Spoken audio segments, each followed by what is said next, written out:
ಸಾಕ್ಷಾತ್ ಶ್ರೀ ಪರಮೇಶ್ವರನೇ ಸ್ಥಾಪಿಸಿರುವ ಧರ್ಮ ನಮ್ಮದು. ಹಾಗಾಗಿಯೇ ಇದನ್ನು ಸನಾತನ ಧರ್ಮ ಅಂತ ಕರೆಯುವುದು. ಸನಾತನ ಧರ್ಮ. ಎಲ್ಲರಿಗೂ ನಮಸ್ಕಾರ. ನಾನು ಸ್ಮಿತಾ, ಆರ್ಷ ವಿದ್ಯಾ ಸಮಾಜದ ಫುಲ್ ಟೈಮರ್. ಶ್ರೀ ಪರಮೇಶ್ವರ, ವಿಶ್ವೇಶ್ವರ, ಲೋಕೇಶ್ವರ, ಜಗದೀಶ್ವರ, ಸರ್ವೇಶ್ವರನಾದ ಏಕಂ ಸಚ್ಚಿದಾನಂದ ಪರಬ್ರಹ್ಮ ತತ್ವಕ್ಕಿರುವ ಹಲವು ನಾಮಗಳಲ್ಲಿ ಒಂದು ಸನಾತನನು. ಸನಾತನನು ಎನ್ನುವುದು ಶ್ರೀ ಪರಮೇಶ್ವರನ ಅನನ್ಯ ನಾಮ. ಸನಾತನಂ ಅಂದರೆ ಶಾಶ್ವತ. ಶಾಶ್ವತ ಪರಮ ಸತ್ಯವೇ ಸನಾತನನು. ಸನಾತನನೇ ದಯಪಾಲಿಸಿರುವ ಧರ್ಮವಾಗಿರುವುದರಿಂದ ಇದನ್ನು ಸನಾತನ ಧರ್ಮ ಎಂದು ಕರೆಯುತ್ತೇವೆ. ಆ ಸನಾತನನೇ ಸ್ಥಾಪಿಸಿರುವ ಧರ್ಮವಾಗಿರುವುದರಿಂದ ಇದನ್ನು ಸನಾತನ ಧರ್ಮ ಅಂತ ಕರೆಯಲಾಗುತ್ತದೆ. ಸನಾತನನಾದ ಈಶ್ವರನನ್ನು ಸಾಕ್ಷಾತ್ಕರಿಸಿಕೊಳ್ಳಬಹುದಾದ ಧರ್ಮವಾಗಿರುವುದರಿಂದ ಇದನ್ನು ಸನಾತನ ಧರ್ಮ ಎಂದು ಕರೆಯಲಾಗುತ್ತದೆ. ಸನಾತನನ ಗುಣಗಳಿರುವುದರಿಂದ ಇದನ್ನು ಸನಾತನ ಧರ್ಮ ಅಂತ ಕರೆಯುತ್ತೇವೆ. ಹೌದು, ಸನಾತನ ಧರ್ಮ ಅಂದರೆ ಸಾಕ್ಷಾತ್ ಶ್ರೀ ಪರಮೇಶ್ವರನೇ ಸ್ಥಾಪಿಸಿರುವ ಧರ್ಮ, ದೇವರೇ ಸ್ಥಾಪಿಸಿರುವ ಧರ್ಮ ನಮ್ಮದು. ವಾಸ್ತವದಲ್ಲಿ ಇರುವುದು ಒಂದೇ ಧರ್ಮ, ಮಿಕ್ಕವೆಲ್ಲ ಮತಗಳು. ಮತಗಳನ್ನು ಸ್ಥಾಪಿಸಿರುವುದು ಪ್ರವಾದಿಗಳು ಎಂದು ಕರೆಯಲ್ಪಡುವ ಮನುಷ್ಯರು. ಇದು ಅರ್ಥವಾಗಬೇಕಾದರೆ ಮೊದಲು ನಮಗೆ ಶ್ರೀ ಪರಮೇಶ್ವರ ಯಾರು ಅನ್ನೋದು ತಿಳಿದಿರಬೇಕು.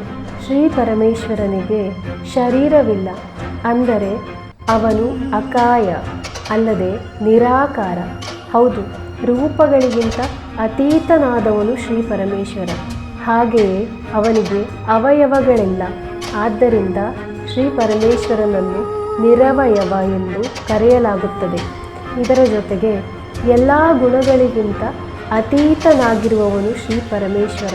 ಆದ್ದರಿಂದ ಅವನನ್ನು ನಿರ್ಗುಣನು, ಗುಣಾತೀತನು ಎಂದು ಕರೆಯಲಾಗುತ್ತದೆ. ಸನಾತನನು ಅಂದರೆ ಶಾಶ್ವತನು, ಎಂದೆಂದಿಗೂ ನೆಲೆ ನಿಂತಿರುವವನು. ಶ್ರೀ ಪರಮೇಶ್ವರ ಜನಿಮೃತಿ ರಹಿತನು, ಅಂದರೆ ಜನನವೋ ಮರಣವೋ ಇಲ್ಲದವನು. ಶ್ರೀ ಪರಮೇಶ್ವರ ಏಕನು, ಅವನೊಬ್ಬನೇ ನಮ್ಮ ಸಂರಕ್ಷಕ, ಪರಿಪಾಲಕ. ಆದ್ದರಿಂದ ಅವನು ಅಜೈಕಪಾತ್, ಕಾಲವು ಬಾಧಿಸದವನಾಗಿರುವುದರಿಂದ ಸಾರ್ವಕಾಲಿಕನು, ಕಾಲಾತೀತನು. ಎಲ್ಲ ಲೋಕಗಳ ನಾಥನಾಗಿರುವುದರಿಂದ ಅವನು ಸಾರ್ವಲೌಕಿಕನು. ಸಮಸ್ತ ಜೀವಜಾಲಗಳ ನಾಥನಾಗಿರುವುದರಿಂದ ಅವನು ಪಶುಪತಿ, ಸಾರ್ವಜನೀನನು. ಮತ್ತು ಶ್ರೀ ಪರಮೇಶ್ವರನು ನಿತ್ಯ ನೂತನನು. ಅವನನ್ನು ಚಿರಪುರಾತನ ಎಂದೂ ಕರೆಯಲಾಗುತ್ತದೆ. ಕಾಲಕ್ಕೆ ಈಶ್ವರನಾಗಿರುವುದರಿಂದ, ಅಂದರೆ ಕಾಲದೈವವಾದ ಯಮಧರ್ಮನ ಈಶ್ವರನಾಗಿರುವುದರಿಂದ ಅವನು ಕಾಲೇಶ್ವರ, ಮಹಾಕಾಲ. ಪರಮಶಿವ, ವಿಷ್ಣು, ಬ್ರಹ್ಮ, ಪರಾಶಕ್ತಿ, ರಾಮ, ಕೃಷ್ಣ, ಗಣಪತಿ, ನರಸಿಂಹ ಮುಂತಾದ ನಾಮಗಳೆಲ್ಲವೂ ಶ್ರೀ ಪರಮೇಶ್ವರನದ್ದೇ. ಶ್ರೀ ಪರಮೇಶ್ವರನ ಗುಣಗಳ, ಶಕ್ತಿಗಳ, ಸವಿಶೇಷತೆಗಳ ನಾಮಗಳವು. ಎಲ್ಲರಿಗೂ ಪರಮ ಒಳಿತನ್ನು ನೀಡುವವನಾಗಿರುವುದರಿಂದ ಅವನು ಸದಾಶಿವ. ಎಲ್ಲೆಡೆಯೂ ವ್ಯಾಪಿಸಿರುವುದರಿಂದ ಅವನು ವಿಷ್ಣು. ಬೃಹತ್ತಾದ ಜ್ಞಾನವಿರುವುದರಿಂದ ಅವನು ಬ್ರಹ್ಮ. ಎಲ್ಲರಲ್ಲೂ ಸಂತೋಷವನ್ನುಂಟು ಮಾಡುವುದರಿಂದ ಅವನು ರಾಮ. ಎಲ್ಲರನ್ನೂ ತನ್ನೆಡೆಗೆ ಆಕರ್ಷಿಸುವವನಾಗಿರುವುದರಿಂದ ಅವನು ಕೃಷ್ಣ. ಸಮಸ್ತ ಲೋಕಗಳ ಅಧಿಪತಿಯಾಗಿರುವುದರಿಂದ ಅವನು ಹರಿ.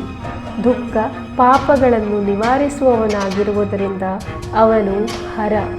ಅಜ್ಞಾನವನ್ನು ಅಳಿಸಿ ಜ್ಞಾನವನ್ನು ನೀಡಿ ಮೋಕ್ಷವನ್ನು ಪ್ರದಾನ ಮಾಡುವವನಾಗಿರುವುದರಿಂದ ಅವನು ರುದ್ರ. ಜೀವಿಗಳ ಎಲ್ಲ ತಪ್ಪು ಪಾಪಗಳನ್ನು ಕ್ಷಮಿಸಿ ಅವರ ಮೇಲೆ ಕಾರುಣ್ಯವನ್ನು ಪ್ರದಾನ ಮಾಡುವವನಾಗಿರುವುದರಿಂದ ಅವನು ಭೋಲೆನಾಥ. ಹೀಗೆ ಈಶ್ವರನಿಗೆ ಅನೇಕ ನಾಮಗಳು. ಆದರೆ ಈ ನಾಮಗಳೆಲ್ಲ ಬೇರೆ ಬೇರೆಯವರದ್ದಲ್ಲ, ಒಬ್ಬನದೇ. ಈಶ್ವರ ಏಕನು. ಏಕಂ ಸಚ್ಚಿದಾನಂದ ಪರಬ್ರಹ್ಮ ತತ್ವವೇ ಶ್ರೀ ಪರಮೇಶ್ವರ. ವಾಸ್ತವದಲ್ಲಿ ಶ್ರೀ ಪರಮೇಶ್ವರನಿಗೆ ರೂಪವೋ ಶರೀರವೋ ಅವಯವಗಳೋ ಇಲ್ಲದಿದ್ದರೂ ಅವನು ಸರ್ವಶಕ್ತನಾಗಿರುವುದರಿಂದ ಭಕ್ತರ ಪ್ರಾರ್ಥನೆಯ ಅನುಗುಣವಾಗಿ ಶರೀರವನ್ನು ಸ್ವೀಕರಿಸುವ ಅಥವಾ ಪ್ರತ್ಯಕ್ಷವಾಗುವ ಕರುಣಾಮಯನು. ಭೂಮಿಯ ಮೇಲೆ ಮನುಷ್ಯನಿಗೆ ಸತ್ಯಾನ್ವೇಷಣೆಯ ತೀವ್ರ ಇಚ್ಛೆಯು ಶುರುವಾದ ಆರಂಭ ಕಾಲದಲ್ಲೇ ಈ ಏಕಂ ಸಚ್ಚಿದಾನಂದ ಪರಮಾತ್ಮವು ಅಂದರೆ ಶ್ರೀ ಪರಮೇಶ್ವರನು ಪ್ರತ್ಯಕ್ಷ ಮಾನವ ಶರೀರ ಸ್ವೀಕರಿಸಿ ಬಂದು ಮನುಷ್ಯರಿಗೆ ಸನಾತನ ಧರ್ಮಶಾಸ್ತ್ರವನ್ನು ದಯಪಾಲಿಸಿದನು. ಈ ಪ್ರತ್ಯಕ್ಷ ಶರೀರ ಅಥವಾ ವಿಭೂತಿ ಶರೀರವನ್ನು ಋಷಿಗಳು ಅನೇಕ ನಾಮಗಳಿಂದ ಕರೆದರು. ಯೋಗ ಪರಂಪರೆಯಲ್ಲಿ ಆದಿನಾಥ ಅಥವಾ ಆದಿಯೋಗಿ, ವೇದಾಂತ ಪರಂಪರೆಯಲ್ಲಿ ದಕ್ಷಿಣಾಮೂರ್ತಿ ಅಥವಾ ಜ್ಞಾನಮೂರ್ತಿ, ತಂತ್ರ ಸಂಪ್ರದಾಯದಲ್ಲಿ ಶಿವಋಷಿ ಅಥವಾ ಶಿವಶಂಕರ ಋಷಿ, ಸಿದ್ಧಾಂತ ಸಂಪ್ರದಾಯದಲ್ಲಿ ಶ್ರೀಕಂಠರುದ್ರ ಅಥವಾ ನೀಲಕಂಠರುದ್ರ ಅಂತ ಕರೆದರು. ಈ ಸಚ್ಚಿತ್ ಪರಬ್ರಹ್ಮ ತತ್ವವನ್ನು ಭಕ್ತರು ಕೈಲಾಸನಾಥ, ಮಂಜುನಾಥ ಹೀಗೆ ಹಲವು ನಾಮಗಳಿಂದ ಕರೆಯುತ್ತಾರೆ.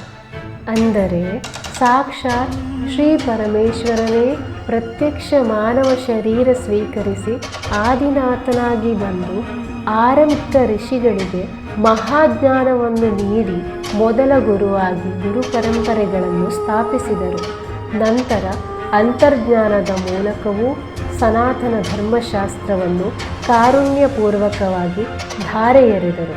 ಈ ಸನಾತನ ಧರ್ಮವನ್ನು ಸ್ಥಾಪಿಸಿದ ಶ್ರೀ ಪರಮೇಶ್ವರನೇ ನಮ್ಮ ಮೊದಲ ಗುರು, ಆದಿಗುರು, ಪರಮಗುರು. ಪರಮ ಒಳಿತನ್ನು ನೀಡುವ ಸನಾತನ ಧರ್ಮಶಾಸ್ತ್ರವನ್ನು ನೀಡಿದ ಸದಾಶಿವ. ಹಾಗಾಗಿಯೇ ಗುರುವಂದನೆ ಶ್ಲೋಕವು ಸದಾಶಿವ ಸಮಾರಂಭಾಂ ಎಂದು ಶುರುವಾಗುವುದು. ಈ ಸನಾತನ ಧರ್ಮಶಾಸ್ತ್ರದಲ್ಲಿ ಏನೆಲ್ಲ ವಿಷಯಗಳಿವೆ, ಈ ಸನಾತನ ಧರ್ಮಶಾಸ್ತ್ರದ ಅನುಷ್ಠಾನದಿಂದ ಏನೆಲ್ಲ ಪ್ರಯೋಜನಗಳು ಲಭಿಸುತ್ತದೆ ಎಲ್ಲವನ್ನು ಮುಂದಿನ ವಿಡಿಯೋದಲ್ಲಿ ತಿಳಿಯೋಣ. ನಮಸ್ಕಾರ. ಸದಾಶಿವ ಸಮಾರಂಭಾಂ ಶಂಕರಾಚಾರ್ಯ ಮಧ್ಯಮಾಂ ಅಸ್ಮದಾಚಾರ್ಯ ಪರ್ಯಂತಾಂ ವಂದೇ ಗುರು ಪರಂಪರಾಂ.